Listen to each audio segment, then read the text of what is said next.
샬롬, 에디터의 기록법 5번째. 경제 뉴스를 매일 전하는 기록법. 봄 기록의 시작. 2024년 시작하며 일상에 2가지 중요한 변화가 있었다. 오랜만에 매일 일기를 쓰기 시작했고 매일매일 발행하는 경제 뉴스 레터의 편집장이 됐다. 일기는 1월 1일부터 썼으며 첫 출근은 다음날 1월 2일이었다. 내키면 가끔 한 번씩 쓰고 말던 일기를 마음먹고 매일매일 쓰게 된 건 친구의 말을 듣고 생긴 호기심 때문이었다. 파티시에인 친구와 나는 평소 일에 관해 이런저런 이야기를 자주 나누는데 하루는 내가 유독 한숨을 푹푹 쉬었더니 친구가 그 모든 걱정을 없애는 방법을 안다고 했다. 반색하며 그게 뭔지 당장 가르쳐 달랬더니 싱겁게도 일기를 쓰라는 답이 돌아왔다. 처음에 실망할 뻔했으나 이어진 친구의 방법론은 꽤 흥미로웠다. 먼저 연도 없이 날짜만 있는 365개 문서를 만든다. 에버노트나 원노트 같이 디지털 필기 전용 툴을 쓰는 것이 좋다. PC 폴더에 수백 개 문서 파일을 생성해 쓸 수도 있지만 이런 툴을 이용하면 일기 파일 사이를 훨씬 쉽고 가볍게 오갈 수 있어 365일의 일기를 한 묶음으로 인식할 수 있다. 그 다음에 매년 같은 날짜의 파일에 일기를 쓰기만 하면 된다. 그렇게 하면 자연스럽게 일기를 쓸 때마다 과거 오늘 날짜에 쓴 일기를 보게 되는데 당시 했던 걱정이나 고민은 흔적도 없이 사라진 경우가 대부분이라고 했다. 나는 친구가 시간을 자기 편으로 만드는 방법에 크게 감명받아 매일 일기를 쓰기로 결심했다. 마침 새해였고 나는 눈앞에서 근심 걱정이 사라지는 기적을 믿을 준비가 돼 있었다. 당연하게도 작년에 써둔 일기가 없던 나는 친구가 말한 효과를 구경도 할 수 없었다. 기왕 쓰기로 한 거 내년에 나를 위한 심정으로 꼬박꼬박 일기를 써 내려갔다. 며칠이 지나자 처음에 기대했던 근심 소멸의 소원 성취 같은 건 더는 중요하게 느껴지지 않았다. 매일 그날 있었던 일을 기록하고 하루 동안 나를 거쳐간 생각과 감정을 들여다보는 것 자체에서 충분한 재미와 의미를 느낄 수 있었다. 지난 7년을 한 회사에서 편집장이자 운영이사로 바쁘게 일하는 동안 마음 한편에 늘 불안이 있었다. 정신없이 사느라 내가 인생에서 진짜 중요한 걸 놓치고 있을지도 모른다는 막연한 걱정에서 비롯한 불안이었다. 가끔이라도 차분히 하루를 돌아볼 엄두를 내지 못했고 날짜 감각이 흐려진 채 시간을 자료에 담아서 도대체 쓰는 데 익숙해지고 있었다. 이런 생활 방식은 불안감을 증폭하는 지름길이나 마찬가지였다. 의식처럼 밤마다 일기를 쓰며 깨달은 게 있다. 인간의 불안이란 빠르게 달려 어딘가에 도착한다고 해서 사라지지 않으며 다만 자신이 어디에서 뭘 하고 있는지 끊임없이 알아차림으로써 비로소 잠재울 수 있다. 몇 시에 일어나서 점심에 뭘 먹었으며 낮에 누굴 만났고 일은 어땠는지 또 하루가 끝내 내 기분은 어떤지 들여다보는 것만으로도 마음은 전과 비교 없이 평온해졌다. 대화가 필요할 때 자기 자신과 나누어도 된다는 걸 안 순간 나는 진심으로 앞으로의 인생이 조금 덜 걱정되는 걸 느꼈다. 흥미로운 건 자기 자신과의 대화도 어쨌든 대화여서 언제나 그 결과는 오간 말에 합보다 크다는 사실이었다. 사람 간의 대화가 각자 할 말만 하는 것으로 끝나지 않고 공감과 위로 혹은 오해나 진실을 낳듯이 일기 쓰기도 마찬가지였다. 처음에 쓰는 것은 내가 익히 다 아는 이야기들이다. 그러나 그 이야기에 깊이 빠져들어 진솔한 생각과 감정을 더놓다 보면 비로소 모습을 드러내는 것들이 있다. 내 감정을 토해내서 내려가다가 상대방의 마음은 어땠을지 알게 될 때도 있고 반대로 남들이 어떻게 생각할지 실컷 걱정하다가 그때 정작 내 감정은 무엇이었는지 헤아리게 될 때도 있다. 대단한 깨달음은 없어도 상관없었다. 혼란스러웠던 감정을 혼란스러웠다라는 문자로 써서 눈으로 보는 것만으로도 충분했다. 분명한 건 기록은 어떤 식으로든 보이지 않는 것을 보이게 해준다는 사실이었다. 내가 업파티에서 하는 일도 일상의 기록과 비슷한 맥락에 놓여있다는 생각이 들었다. 뉴스레터는 이메일로 받아보는 뉴스다. 그리고 많은 사람이 이메일을 업무 용도로 사용한다. 이메일은 업무 이메일과 온갖 알림이 쏟아지는 분주한 교차로다. 그런 곳에 선택받아 들어가는 뉴스레터는 분명한 역할을 하지 않으면 살아남을 수 없다. 경제를 중심으로 아침에 장이 열리자마자 무슨 일이 있었고 점심 무렵 환율은 어땠는지, 기업의 분기 실적 발표는 시장에 어떤 영향을 주었고, 이 모든 소식 속에서 무엇을 느끼고 깨달아야 하는지 충실한 기록을 전달함으로써 존재 가치를 증명해야 한다. 매주 늘어나는 독자들에게 매일 경제 뉴스레터를 보내는 이유가 독자들로 하여금 세상에 보이지 않는 많은 것을 보게 하기 위함이라고 생각하면 자부심과 자신감을 가질 수 있다. 바쁜 이의 이메일함을 좀 더 당당하게 노크해도 될 것 같은 생각이 든다. 그렇게 매일 일기를 쓰고 뉴스레터를 편집하는 일을 한 지 한 달쯤 되어가던 1월의 어느 날 이런 인사말로 뉴스레터를 시작했다. 지금은 당연하게 생각하는 계절과 절기를 구분하기까지 누군가는 매일매일 날씨를 관찰했겠지요. 우리도 하루하루 그날의 경제 날씨에 관심을 기울이다 보면 어느새 더 큰 흐름을 느낄 수 있을 거예요. 내친김에 작은 변화도 주었다. 머니레터는 마지막에 머니레터를 만드는 사람들의 짧은 코멘트를 돌아가며 실는데, 콘텐츠 생산에 직접 관여하지 않은 모든 팀원의 코멘트도 소개하기로 했다.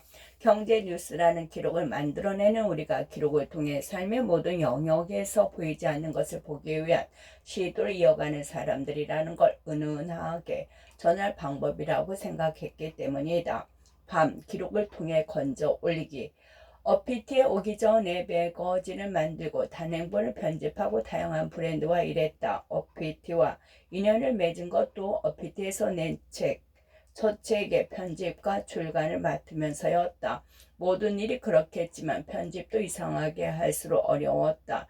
연차가 쌓일수록 하는 일은 많아지는데 편집 과정에서 막상 내가 할 수 있는 게 많지 않다고 자주 느꼈다. 그럼에도 어떻게든 더 잘하고 싶어서 내가 집중한 건 원고가 내게 온 다음이 아니라 원고가 쓰이기 전 단계였다. 도자기로 치면 원고가지 흙바닥일 때의 타이밍을 공략하기 위해 내가 찾은 나름의 비장한 무기는 바로 원고 정타 이메일이라는 기록이었다. 가끔 아예 다른 분야에서 일하는 사람들은 내가 정탁이라는 말을 입에 올리며 움찔하기도 하는데, 보통 원고 정탁보다 부정 정탁을 훨씬 더 자주 접한이 생기는 일이었다. 원고를 써달라고 정하고 부탁하는 일이 어떻게 기록이자 무기식이나 될 수 있느냐고 묻는다면, 정탁이 세상에 없는 것을 눈에 보이게 만들기 위한 최초의 단계이기 때문이라는 것이 나의 답이다. 나는 여기에 무한한 자유보다 좋은 제약을 더해 나만의 무기를 만들었다. 제약의 필요와 기능에 대해 진지하게 고민하기 시작한 것은 창업한 회사에서 초단편 소설 프로젝트를 진행하면서부터였다. 일본에서는 손바닥 한 짧은 이야기라는 의미로 손바닥 장자를 써서 장편, 영미권에서는 이라고 다소 파격적인 이름이 불리는 이 장르는 국내에서 본격적으로 정의되고 활발히 다뤄진 사례가 없었다. 이걸 본격적으로 해보기로 하고 내로라 하는 국내 작가들에게 원고지 10매, 글자 수로는 2,000자 내외의 초단편 소설을 정탁했다. 보통 문단에서 통용되는 단편 소설 분량의 10분의 1 수준에 해당하는 그 자체로 가장 강력한 제약이 나는 몇 가지를 더 붙였다. 영화도 마찬가지지만 소설은 장편이나 단편이나 하는 길이 자체가 아주 중요한 장르가 된다. 그리고 그 길이를 결정짓는 것은 사건의 크기다. 우리가 좋은 작품이라 부르는 것은 대개 이야기의 길이 알맞은 사건의 크기를 가졌다. 엄청나게 큰 사건을 짧은 글에 담을 수도 있겠지만 완결성을 갖추기 어려울 가능성이 높다. 그리하여 나는 대다수의 작가가 써본 일이 없는 이 초단편의 장르의 글이 긴 글의 일부나 긴 이야기 압축이 되지 않고 그 자체로 완결성을 가져야 한다는 사실을 강조했다.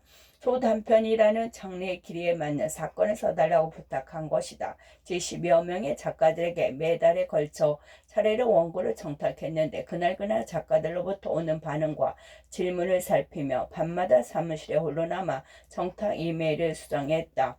청탁 이메일은 그 자체로 기록이 되어 최초의 단계를 점점 탄탄하게 만들었다. 나중에 가서는 청탁받은 작가가 동료 작가들에게 들어 어떤 작업인지 익히 알고 있었고 요청을 기다리고 있었다고도 했다. 이렇듯 우리가 아직 보지 못한 것을 상상하고 만들어내는 과정에서도 기록은 작동했다. 분야가 경제로 바뀌어도 좋은 제약 이론은 여전히 유효하다.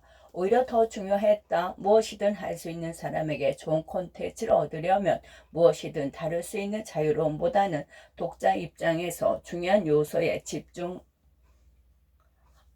제약을 주는 게 필요하다. 외신 전문가에겐 평범한 2030 세대 독자 대다수가 피부로 느낄 수 없는 전 세계 주요 도시 부동산 동향 대신 다른 나라의 청년들은 어떤 집에 얼마나 내고 사는지 써달라고 했고, 굴지의 투자 전문가에겐 집과 노가 준비된 사람들이 궁금해하는 거시경제 동향이 아니라 MZ세대가 장차 투자자로 살아가기 위해 알아야 하는 것이 경제의 기초를 알려달라고 했다. 팀 내에서는 그런 일이 숨쉬듯 일어났다. 글이 부족할수록 그날 독자 피드백 개수가 치솟는 걸 오랜 시간 경험해온 동료들은 콘텐츠 주제가 잘게 쪼개질수록 즐거워하고 의지를 불태웠다. 단신 뉴스와 심층 뉴스보다 각종 칼럼처럼 머니레터에 실리는 콘텐츠를 도맡아 작성하는 옆자리 동료는 내가 까탈을 부릴수록 나를 칭찬하고 흡족해 했다. 그와 한 몸으로 일하며 나는 종종 인상적으로 본 영화 지니어스 속 장면을 떠올리곤 했다. 해밍웨이와도 작업한 유명 편집자 웨스 퍼킨스는 뉴욕의 모든 출판사가 거절한 토머스 울프의 원고를 읽고 그가 편집자 인생에 한 번밖에 못 만나는 천재임을 알아본다. 퍼킨스의 지지와 도움으로 마침내 울프는 첫 책을 출판하고 평단의 호평 속에 화려하게 데뷔한다. 데뷔작 초고도 무척이나 방대한 편집에 엄청난 품이 들었건만 첫 책의 성공으로 장장일에 기름을 부는 울프는 말 그대로 영혼을 갈아 넣은 자기 원고를 가져오는데 그 분량이 무려 5,000페이지에 달했다. 좋은 작품임에 틀림없었으나 퍼킨스는 소용돌이와 같은 그의 문체가 작품의 흐름을 방해한다고 보았다. 그리고 영화는 상극의 두 파트너가 이 난관을 헤쳐나가는 과정을 방거리를 쏘다니며 나누는 두 사람의 숨가쁜 대화 속에 낭만적으로 녹여냈다. 영화 최고의 명장면이었다. 내부에서 쓴 뉴스를 편집하는 데는 반나절 외부 전문가로부터 얻은 원고를 편집하는 데는 내가 섭외와 청탁이 얼마나 부지런했느냐에 따라 길게는 일주일에서 짧게는 반 하루의 시간이 주어진다. 자유보다 나은 제약을 건넨 뒤 나는 박스당 분량을 넘치게 달라고 부탁한다. 원고에 관한 한 편집자의 일은 없는 것을 더하는 것이 아니라 덜어내는 것이어야 한다고 믿기 때문이다. 애초에 불친절하고 듬성듬성한 글을 쉽고 친절하게 달바꿈시키기란 너무 어려운 일이다. 반대로 편집자를 믿고 모든 걸 쏟아준 글은 어린아이도 읽고 이해할 수 있는 저력을 가진다. 만약 그 덜어내는 과정에서는 고민과 조율이 필요한데 영화에서처럼 저자들과 매번 방거리를 나란히 걸으며 토론할 자리를 얻을 수는 없는 노릇이기에 나는 퍼킨스가 울프에게 던졌던 것과 같은 질문과 제안을 메모로 꼼꼼하게 기록한다. 가장 많이 하는 질문의 초점은 두 개인데 하나로 좁히기 위해 이런저런 내용들을 덜어내도 되겠느냐는 것이다. 가끔은 내가 원고에 길을 내기는커녕 발로 바닥을 비벼서 길을 지우는 것처럼 느껴질 때도 있다. 그러나 좋은 제약에 충실히 넘치게 쓴 글은 그 안에 반드시 완결성을 품고 있기 마련이고 나는 엉덩이 싸움을 해서 그걸 건져 올리면 된다. 그러므로 덜어내는 과정을 거칠 수 있다는 것 편집자로서 기본적으로 감사할 일이다. 버킨스도 이삿짐 상자 3개에 실려서 사무실로 들어온 울프의 원고를 보며 처음에 기가 찼겠지만 막상 그것들을 읽을 때는 모든 걸 쏟아버린 모자람 없는 그의 글을 사랑하지 않을 수 없었을 것이다. 그렇게 용기 있고 수고롭게 쓰인 원고는 그만한 존중을 받을 가치가 있다. 나의 모든 메모와 질문이 뉴스 작성자와 저자에게 전달되는 것은 아니다. 처음에 많은 것이 적히지만 갈수록 하나씩 사라진다. 누구에게도 전달되지 않은 기록도 많지만 나는 수많은 기록을 남기는 과정에서 스스로 답을 얻고 글 속에 좀 더 완만한 길을 내며 독자에게 쉽게 익히는 글을 만들려고 노력한다. 그러다 보면 메아리로 흩어질 줄 알았던 목소리는 언젠가 선명한 귓속말로 돌아온다. 그렇게 얻은 원고들을 엮어 뉴스 네트를 내보내고 하루 수십 개에서 쏟아지는 피드백에 보람을 느끼고 때론 반성하며 금세 어피트와의 반년이 지났다. 여름 위기의 순간 기록의 힘. 어느덧 여름이었다. 매일 2-3개씩 이어지던 회의도 잦아들고 그의 채용도 마무리되었다. 유능한 동료들과 기라성 같은 저자들의 원고를 꼬박꼬박 받으며 나만 잘하면 되는 평온한 나날이 이어지는가 싶던 어느 날 위기가 닥쳤다. 8월 초 전 세계 증시가 일제히 폭락한 것이다. 평범한 아침이지만 결코 어느 때와 같지 않은 아침을 맞으며 나는 깨달았다. 어피트의 편집장으로 일하는 한 앞으로 경제 위기는 곧 나의 위기라는 걸, 아무리 많은 사람이 나누어도 반으로 줄지 않는 국내 증시의 슬픔을 매일매일 함께 나눠야 한다는 것 말이다. 금요일마다 불안한 조짐이 있었다. 주말이 지나고 월요일 장이 열리자마자 일본, 대만 등 아시아 증시가 폭락함과 동시에 우리나라 코스피와 코스닥 지수도 10% 넘게 급락했다. 문자 그대로의 난리통이 이어졌다. 결국 사람들이 주식을 마구 매도하는 시장의 혼란을 방지하기 위해 선물과 주식 거래를 가까이 시적으로 중지하는 사이드키와 서킷 브레이커가 동시에 발동되었다. 4년 5개월 만의 일이었다. 당시 상황을 요약하면 미국에서 시작된 너구리 초대형 해일이 되어 전 세계를 덮친 형국이었다. 팬데믹 당시 시장이 워낙 많은 돈을 푼 탓에 미국은 물가가 치솟는 인플레이션이라는 후유증을 겪고 있었고 금리를 인상함으로써 그간 푼 돈을 걷어들이기 위해 쉽게 말해 경기를 침체시키느라 애쓰는 중이었다. 막상 노력이 효과를 발해 고용 지표들이 떨어지고 여기에 빅테크 기업들의 실망스러운 실적 발표까지 겹치며 시장의 불안이 폭발했다. 도미노처럼 이어진 하락장이 그 결과였다. 결론적으로 당시 폭락했던 주가는 그 주의 대부분 반등이 회복하며 사태가 일락되었다. 그러나 그것은 어디까지 결과일 뿐 파도가 요동치는 바다 한가운데서 곧 잠잠해질 테니 무작정 배의 짐을 다 버리거나 무리하게 더 실지 말고 차분히 기다리라고 말할 수 있는 사람은 없었다. 각국의 은행 정도가 진정하라고 말할 수 있을 뿐이었다. 자고 일어나면 다시 혼란이 시작되고 간밤에 정리한 뉴스와 정세는 금세 수명을 다할 거라는 걸 알아도 우리는 그날 모든 뉴스와 리포트를 읽고 충실하게 그리고 최대한 쉽게 풀어서 오늘 일어난 일을 전달할 의무가 있었다. 이때야말로 보이지 않는 것을 보게 하는 기록의 힘을 발휘할 때라 생각했다. 나 역시 증권 계좌, 연금 계좌를 통해 주식에 투자하는 투자자다. 당시 겪으며 가장 아찔했던 순간은 내가 가진 주식이 하루에 최대한으로 떨어질 수 있는 하한가를 꽉 채우며 폭락했을 때도 아니고 이럴 때 맞춰 미리 사거나 팔지 못해서 막지 못한 손해나 얻지 못한 이득을 떠올릴 때도 아니다.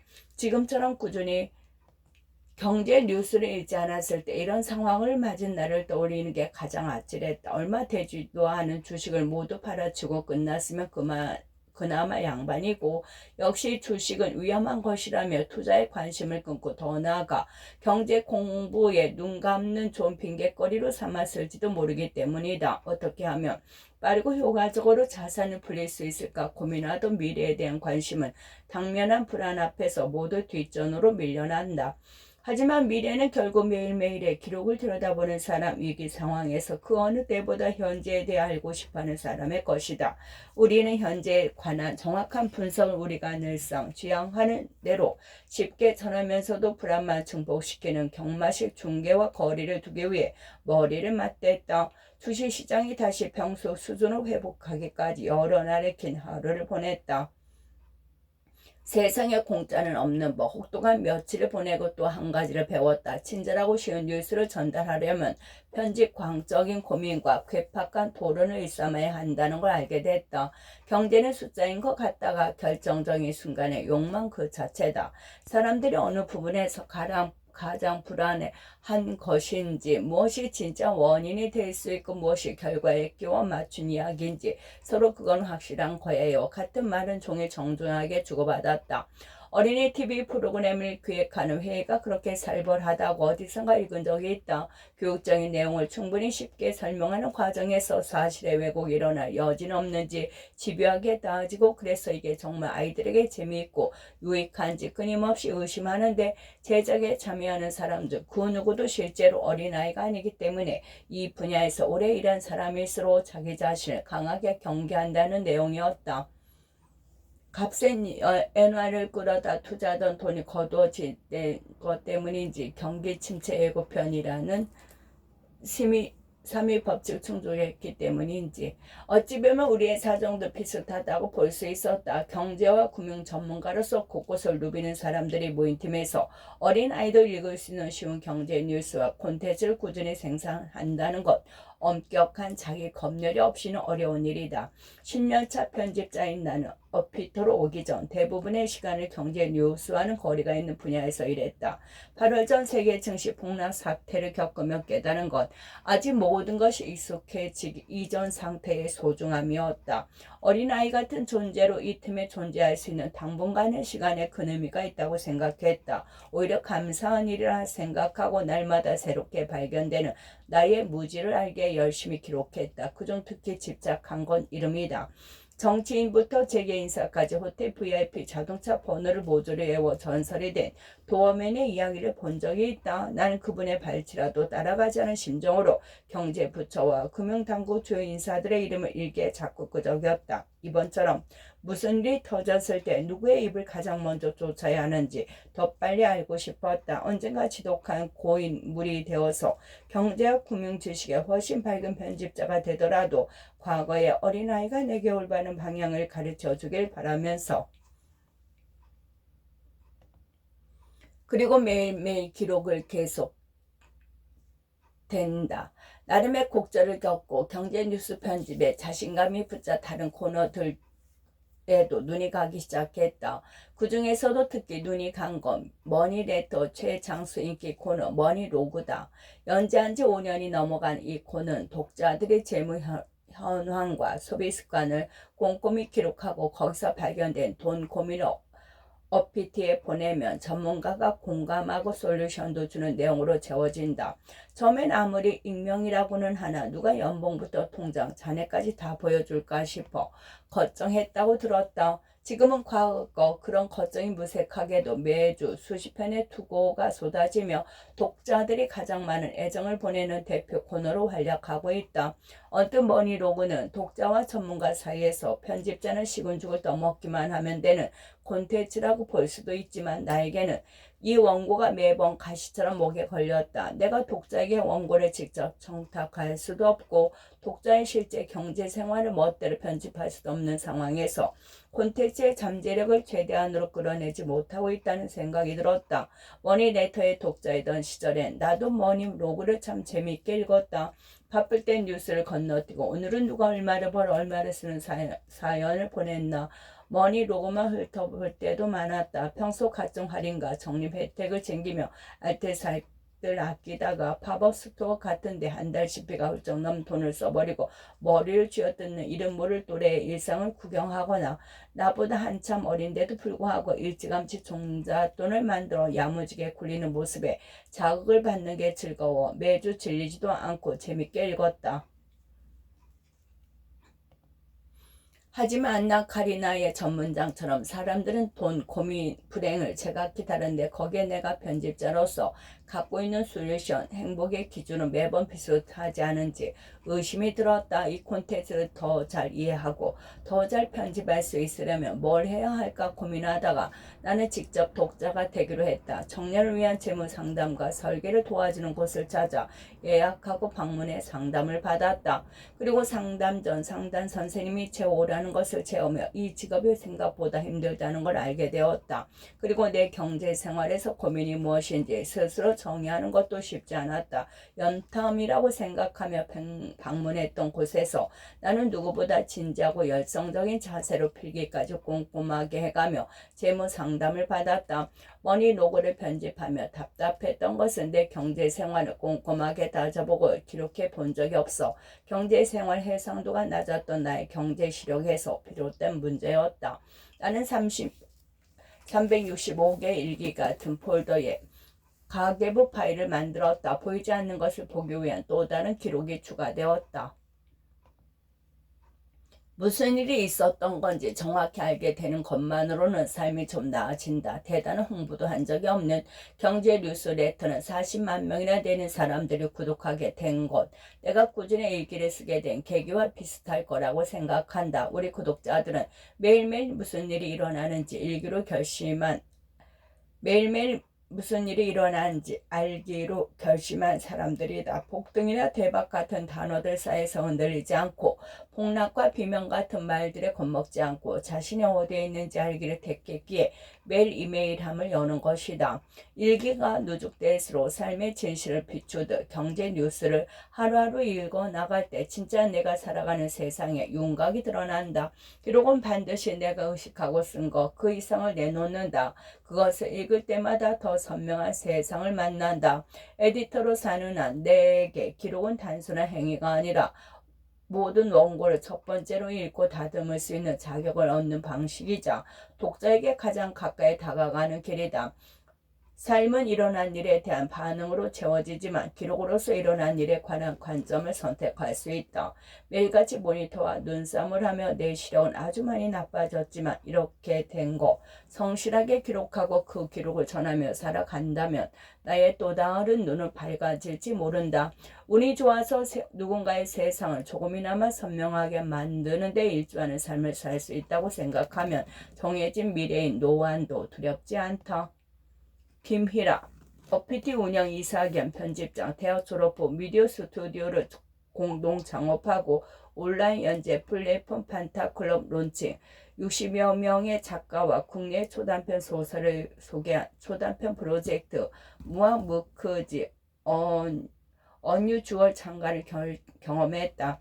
에디터의 직무를 다혈하며 무한대에 가까운 선을 그을 수 있을 테지만 끝을 알 수 없는 그 궤적에서 일이 끝나는 시점을 끊임없이 쫓는 일을 업으로 삼았다. 30대에도 일을 끝내는 사람으로서 얼마든지 시간을 써도 좋겠다고 생각해 경제생활 미디어 어피티에 뿌리 내렸다. 어피티는 20대가 돈 앞에서 당당하길 바란 한 20대 청년이 만들었고 어느덧 같이 성장한 40만 명 구독자들의 첫 투자부터 노후 준비까지 함께하고 있다.